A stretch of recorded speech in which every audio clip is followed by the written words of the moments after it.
ഉറ്റുനോക്കുന്ന കാനിലെ സ്വപ്നവേദിയിൽ മലയാളികളുടെ നിലപാട് പറയാൻ കനി കാണിച്ച ധൈര്യത്തിന് സോഷ്യൽ മീഡിയ ലോകം ഒന്നടങ്കം കൈയടിച്ചത് നമ്മൾ കണ്ടതാണ്. തണ്ണിമത്തൻ എങ്ങനെയാണ് ഫലസ്തീൻ ഐക്യദാർഢ്യത്തിന്റെ അടയാളമാകുന്നത് എന്നാണ് ചിലരുടെ സംശയം എന്ന് പറയുന്നത്. ഈ ഫലസ്തീൻ ദേശീയ പതാകയിലെ നിറങ്ങളോടും ഡിസൈനോടും ചേർന്ന് നിൽക്കുന്നത് കൊണ്ടാണ് തണ്ണിമത്തൻ ഫലസ്തീൻ ഐക്യദാർഢ്യത്തിന്റെ അടയാളമായി ലോകമെങ്ങും നിറയുന്നത്.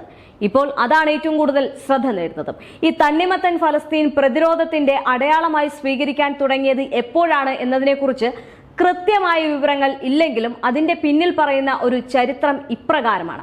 അതാണ് കനി കുസൃതി അവിടെ ചെയ്തത്. അറബ് ഇസ്രയേൽ യുദ്ധത്തിന് ശേഷം 1967 മുതൽ ഇസ്രയേലിന്റെ നിയന്ത്രണത്തിലുള്ള പ്രദേശങ്ങളിൽ ഫലസ്തീൻ പതാകയ്ക്ക് നിരോധനം ഏർപ്പെടുത്തിയിരുന്നു. പതാകയോ അതിലെ നിറങ്ങൾക്ക് സമാധാനമായോ വസ്തുവകകളോ അല്ലെങ്കിൽ പ്രദർശിക്കുന്നവരെ അറസ്റ്റ് ചെയ്യണമെന്നായിരുന്നു ആ ഒരു ഉത്തരവ് എന്ന് പറയുന്നത്. 25 വർഷം നിലനിന്ന ആ ഉത്തരവ് 1993 പിൻവലിച്ചത്. എന്നാൽ പോയ വർഷം വീണ്ടും പൊതു ഇടങ്ങളിൽ ഫലസ്തീൻ പതാകകൾക്ക് നിരോധനം ഏർപ്പെടുത്തിക്കൊണ്ട് ഇസ്രയേൽ ഭരണകൂടം ഉത്തരവ് പ്രഖ്യാപിച്ചു. 1980കളിൽ തന്റെ ആർട്ട് ഗാലറിയിൽ സെൻസർഷിപ്പിനെത്തിയ ഇസ്രയേൽ പട്ടാളക്കാരനാണ് തണ്ണിമത്തൻ പ്രതിരോധ അടയാളമായി മാറ്റിയത് എന്നാണ് ഫലസ്തീൻ ചിത്രകാരനായ സ്ലിമൻ മൻസൂർ പറയുന്നത്.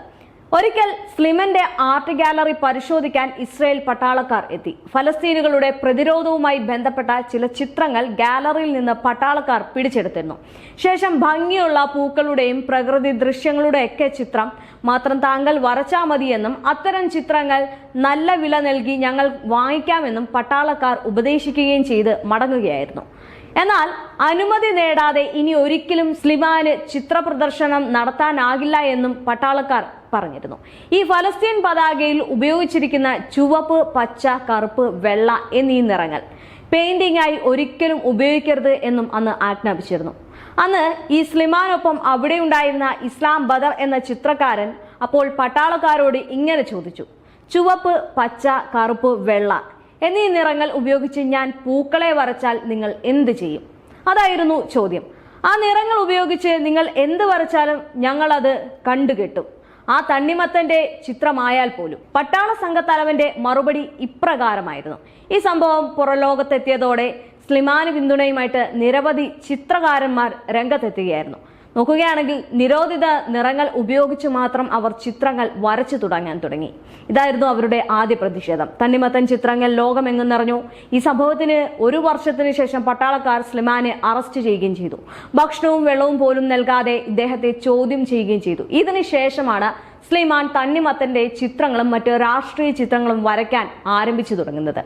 സ്ലിമാന്റെ കഥയറിഞ്ഞ ലോകത്തെ പ്രമുഖ ചിത്രകാരന്മാർ ഫലസ്തീൻ ഐക്യദാർഢ്യം പ്രഖ്യാപിച്ച് തണ്ണിമത്തൻ ചിത്രങ്ങൾ വരച്ചു തുടങ്ങി. അതൊരു തരംഗവും പ്രതിരോധവും അടയാളവുമായി മാറി. അങ്ങനെയാണ് തണ്ണിമത്തൻ ഫലസ്തീനുമായി ബന്ധപ്പെട്ട് കിടക്കുന്നതിന്റെ ചരിത്രം എന്ന് പറയുന്നത്.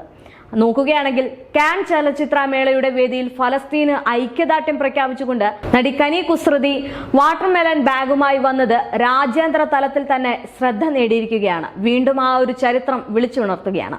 ഒരു വ്യക്തി എന്ന നിലയിൽ തന്റെ രാഷ്ട്രീയം മുറുകെ പിടിച്ച കനിയുടെ നിലപാടിന് പല കോണുകളിൽ നിന്നും അഭിനന്ദനവും എത്തുന്നുണ്ട്. മലയാള സിനിമയിലെ ഒരു അഭിനേത്രി കാൻ ഫിലിം ഫെസ്റ്റിവലിന്റെ വേദിയിൽ വെച്ച് ഏറ്റവും ശക്തമായ ഒരു രാഷ്ട്രീയം പറഞ്ഞിരിക്കുന്നത് തന്നെ വലിയ അത്ഭുതം തന്നെയാണ്. ഇത് വിപ്ലവം തന്നെയല്ലേ എന്നാണ് എല്ലാവരും ചോദിക്കുന്നത്. ബോളിവുഡിൽ നിന്നുള്ള നിരവധി താരങ്ങൾ കാൻ ഫെസ്റ്റിവലിൽ പങ്കെടുത്തിട്ടുണ്ട്.